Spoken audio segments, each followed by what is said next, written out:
കർത്താവിന്റെ നാമം വാഴ്ത്തപ്പെടുമാറാകട്ടെ. ഈ ദിവസങ്ങളെല്ലാം തുടർമാനമായി പുതിയ നിയമ വേദഭാഗങ്ങളിലെ ആഴമേറിയ സത്യങ്ങൾ പഠിക്കുവാൻ ദൈവം നമുക്ക് അവകാശം നൽകുന്നു.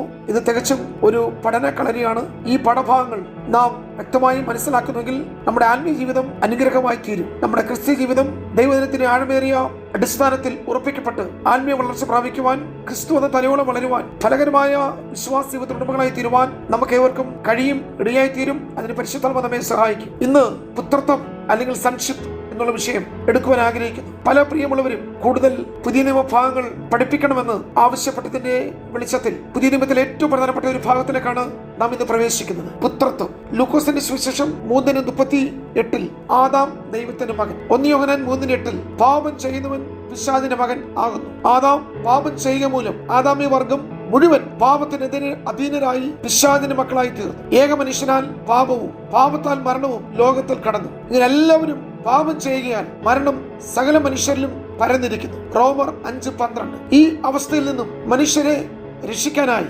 ദൈവം തന്റെ പുത്രനെ ലോകത്തിലേക്ക് അയച്ചു. ഏക മനുഷ്യന്റെ അനുസരണക്കേടിനാൽ അനേകർ പാപികളായി തീർന്നതുപോലെ ഏകന്റെ അനുസരണത്താൽ അനേകർ നീതിമാന്മാരായി തീരും. റോമർ 5:19. അങ്ങനെ ഒന്നാം ആദാമിന്റെ പാപത്താൽ പിശാചിന്റെ മക്കളായി തീർന്ന മാനവ വർഗം രണ്ടാം ആദാമായ ദൈവപുത്രനെ കാൽവറി മരണത്തിലുള്ള വിശ്വാസത്താൽ രക്ഷിക്കപ്പെട്ട് പാപത്തിന്റെ ദാസ്യത്തിൽ നിന്ന് വിടുതൽ പ്രാപിച്ച് നീതിക്ക് ദാസന്മാരായി തീർന്ന് ദൈവമക്കളായി തീരുന്നു. റോമർ 6:17 മുതൽ 19 വരെയുള്ള വാക്യം. സർവശക്തനായ ദൈവത്തെ പിതാവേ എന്ന് അഭിസംബോധന ചെയ്യുവാനുള്ള അവകാശം വീണ്ടും ജനനം പ്രാപിച്ച എല്ലാ വിശ്വാസികൾക്കും ലഭിച്ചിട്ടുണ്ട്. നമ്മുടെ വാഴ്ത്തപ്പെട്ട കർത്താവ് പഠിപ്പിച്ച പ്രാർത്ഥനയിൽ സ്വർഗസ്ഥനായ ഞങ്ങളുടെ പിതാവേ എന്നാണ് അഭിസംബോധന ചെയ്യുന്നത്. മത്തായി സുവിശേഷത്തിലുടനീളം ദൈവത്തെ പിതാവേ എന്ന് പരാമർശിക്കും. ദൈവത്തെ പിതാവ് എന്ന് പരാമർശിക്കും. 1-ാം നൂറ്റാണ്ടിൽ പാലസ്തീൻ നാട്ടിലെ യഹൂദന്മാരുടെ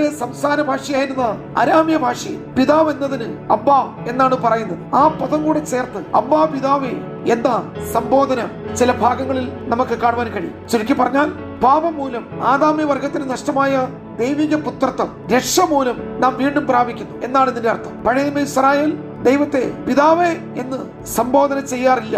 എന്നാൽ കൃപയാൽ പുതിയ നിയമവിശ്വാസികൾക്ക് യേശുക്രിസ്തുവിലൂടെ ദൈവത്തെ പിതാവേ എന്ന് വിളിക്കാനുള്ള സമ്പൂർണ്ണ അധികാരം ലഭിച്ചിരിക്കുകയാണ്. പ്രിയമുള്ളവരെ, പുത്രത്വം എന്ന വിഷയം വളരെ ആധികാരികമായി പഠിക്കേണ്ടതാണ്. പുത്രത്വം പഠിക്കുമ്പോൾ പിതൃത്വം, ഫാദർഹുഡ് വളരെ സവിശേഷമായി നാം മനസ്സിലാക്കേണ്ട, അറിഞ്ഞിരിക്കേണ്ട വസ്തുതയാണ്. പിതാവിൽ നിന്ന് ജനിച്ച മകൻ. പുത്രത്വത്തെ ഏറ്റവും പ്രാധാന്യമുള്ളതാക്കുന്നത് പിതൃത്വമാണ്. എവിടുന്ന് ജനിച്ചിരിക്കുന്നു, ആരുടെ മകൻ, പിതാവിന്റെ അവകാശം, അധികാരം, പിതാവിന് എന്തെല്ലാം ഉണ്ടോ അതിനെല്ലാം അധികാരിയായി തീരേണ്ട പുത്രൻ, പിതാവിനുള്ളതിൽ വസിക്കേണ്ട, ജീവിക്കേണ്ട, നിലനിൽക്കേണ്ട മകൻ, പിതാവിന്റെ നിയന്ത്രണത്തിൽ നിന്ന്, അനുസരണത്തിൽ നിന്ന്, കൽപ്പനകളിൽ നിന്ന് ഒരിക്കലും വഴുതി മാറിപ്പോകാതെ പിതൃത്വത്തിന് കീഴ്പ്പെട്ട് ജീവിക്കേണ്ട പുത്രൻ. അവിടെയാണ് പുത്രത്വത്തിന്റെ സ്വീകാര്യത, പുത്രത്വത്തിന് അനുഗ്രഹങ്ങൾ നിലനിൽക്കുന്നത്. ഇംഗ്ലീഷിൽ പുത്രത്വം എന്നുള്ളതിന് സൺഷിപ്പ് എന്ന് പറയും, പുത്രൻ എന്നുള്ളതിന് സൺ എന്ന് നാം പറയും. നാം തിരുവഴുത്തുകളെ പഠിക്കുമ്പോൾ നമുക്ക് പുത്രത്വത്തെ കുറിച്ച് പഠിക്കാനുള്ള മാതൃക യേശുവാണ്. എന്താണ് പഴയ നിയമ കാലഘട്ടത്തിൽ അല്ലെങ്കിൽ യേശു ജനിച്ച പാലസ്തീനിലെ പശ്ചാത്തലത്തിൽ ഒരു പുത്രനെ സംബന്ധിച്ച് 3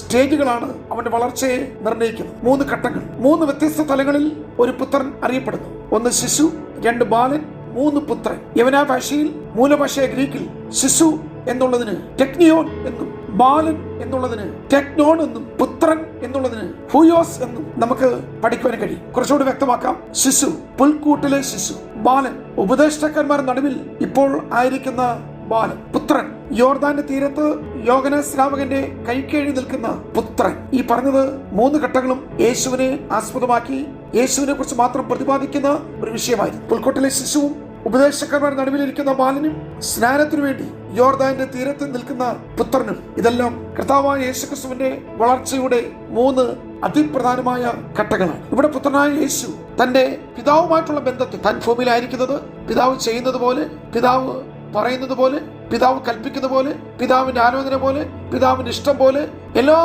തലങ്ങളിലും താൻ എവിടുന്ന് വന്നുവെന്നും ഇപ്പോൾ എവിടെ ആയിരിക്കുന്നെന്നും എന്താണ് ഈ ഭൂമിയിൽ തുടരുന്നതിന്റെ പിന്നിലുള്ള പിതാവിന്റെ ഉദ്ദേശമെന്നും പിതാവ് അയച്ചതാണെന്നും പിതാവ് ചെയ്തതുപോലെ അല്ലാതെ പുത്രന് സ്വയം ഒന്നും ചെയ്യാൻ കഴിയുന്നില്ലെന്നും ഞാനും പിതാവ് ഒന്നാണെന്നും എന്നെ കണ്ടവൻ പിതാവിനെ കണ്ടിരിക്കുന്നെന്നും പിതാവിനുള്ളതിൽ ഞാൻ ഇരിക്കേണ്ടതാണെന്നും യേശു കർത്താവ് നിരന്തരമായി തന്റെ പിതൃത്വത്തെ ബന്ധപ്പെടുത്തി താൻ തന്റെ പുത്രത്വത്തെ വെളിപ്പെടുത്തുകയാണ്. ഇവിടെ നമുക്ക് ഈ സന്ദേശം അവസാനിപ്പിക്കുമ്പോൾ യെശയ്യാ പ്രവാചകൻ പറയുന്നു, ഒരു ശിശു ജനിച്ചിരിക്കുന്നു, ഒരു മകനെ നൽകപ്പെട്ടിരിക്കുന്നു.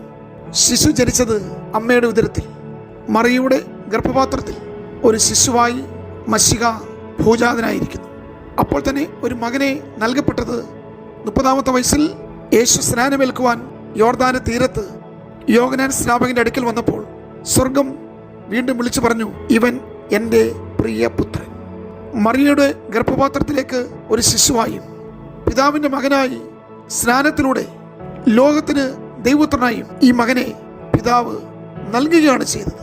ആ പുത്രത്വത്തിൻ്റെ പ്രവൃത്തികളുടെ സമാപനം ക്രൂശിലാണ് അതിൻ്റെ നിറവേറൽ നടക്കുന്നത്.